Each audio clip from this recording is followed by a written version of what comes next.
In this video, I want to demonstrate how to make the parting line and parting surface for this part as shown here. So first I'm going to Control Tab back to just the part. Before I do anything else, like any mold, I want to scale it based on the shrinkage of the plastic. So I'm going to come up here and select Scale. I'll enter the scaling as 1.02, so 2% larger. I'll have uniform scaling about the centroid and say OK. So I'm going to click in white space, and now I want to tell it to create a parting line. The direction of pull will be the top plane. I'll use 1 degree, and again I'll just use the draft analysis and tell it I'm using this for core and cavity split. So I'll click on the draft analysis and it'll take a bit of time.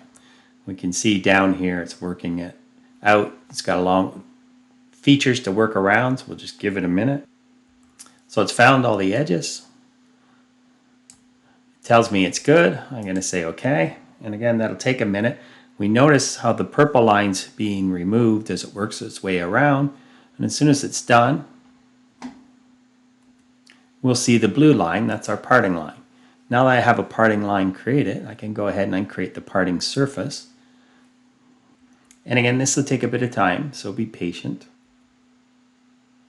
So it started the parting surface. I have a preview, and over here I'm going to tell it I want it to be 75 thou.